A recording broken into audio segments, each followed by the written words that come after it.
الحمد لله رب العالمين والصلاة والسلام على أشرف الأنبياء والمرسلين نبينا محمد وعلى آله وصحبه أجمعين. أما بعد، طولو رونو خيندو تا یو خصوصی نصیحت زما طرفنا او هغه د ولنټاین ډے په مناسبت سره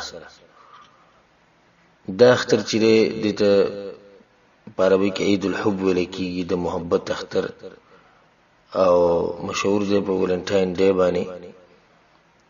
او دا چې کله رومانیان نصرانیت ته ورننوتو نو په هغه ټیم کې یو کسو معروف چې دوی ډېر تقدیس کوي او دغه نوم ولنټاین، او هغه باندې بیا حکم شوی د پانسۍ په 14 فبرورۍ کې او کال 200 میلادي.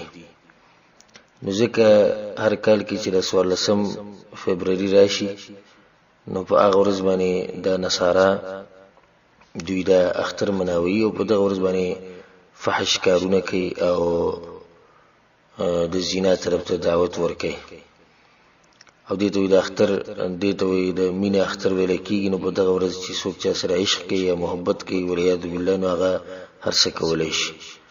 زما ټول ورونو خویندو ته نصیحت دی چې موږ ګورئ الحمدلله مسلمانان یو، الله سبحانه وتعالی موږ له یو ښکلی دین را کړی دی، زموږ قرآن شتی، زموږ سره د رسول صلی الله علیه وسلم خوږې خبرې شتی او موږ ته په هغې کې هره مسله الله سبحانه وتعالی واضحه کړې ده او زموږ خپل دین دی، موږ به د هغې مطابق ژوند تیرو. لکه څنګه چې شیخ الاسلام ابن تیمیه رحمه الله وی الاعیاد من جملة الشرع والمنهاج والمناسك التي قال الله سبحانه عنها لكل جعلنا منكم شرعة ومنهاجا. نو د هر امت لپاره خپل طریقه ده او شریعت ده. لکه څنګه چې الله سبحانه وتعالی بل ذکر وی لكل امة جعلنا منسكا هم ناسکوه.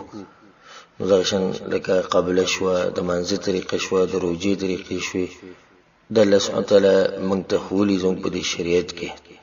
نو دغه شان الله سبحانه وتعالی موږ له خاص اخترونه هم راکړي دي چې د هغې نه علاوه موږ د ځان نه نور اخترونه نشي جوړولی.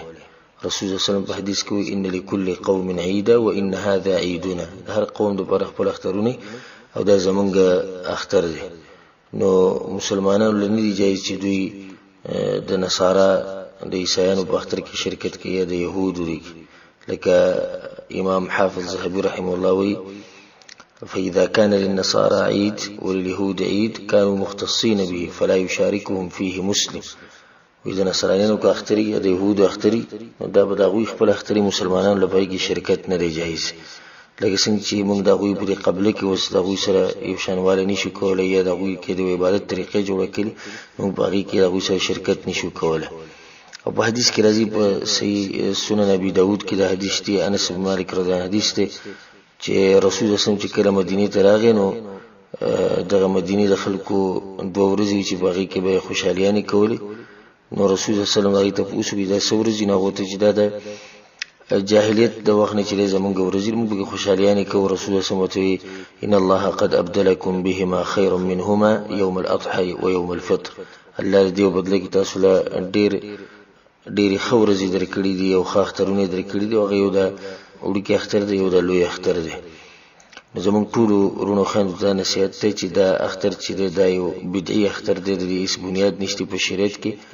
بله دا چې دا اختر دعوت ورکوي د عشق او د فجور او د زنا او د فحشۍ طرف ته. درېیمه دا چې دا مشابهت دی د کافرانو سره او رسول الله صلی په حدیث کې من تشبه بقوم فهو منهم. کوم قوم سره ځان یو شان کوي قیامت په ورځ به د هغوی سره پاسي. او بل دا چې موږ د هغوی سره په دې کې شرکت وکړو نو مطلب دا چې موږ د هغوی په دې اختر راضي یو چې ستاسو دا خبره صحیح ده. نو هغوی له د اختر مبارکیانې ورکول په دې موقع باندې د هغوی سره شریک کېده یا هغوی له ګفټونه هدیې ورکول دا ټول ناروا کارونه دي. یا سور رنګ استعمالول په دې ورځ دا ټول حرام کارونه شریعت موږ د دې نه منع کړي وو. الله سبحانه وتعالی دې موږ له توفیق راکړي قرآن او حدیث باندې عمل کول او الله سبحانه وتعالی د دې بدعیات او خرافاتونه او د منکر کارونه دې الله موږ لري ساتي. هذا وبالله التوفيق وصلى الله على نبينا محمد وعلى آله وصحبه أجمعين.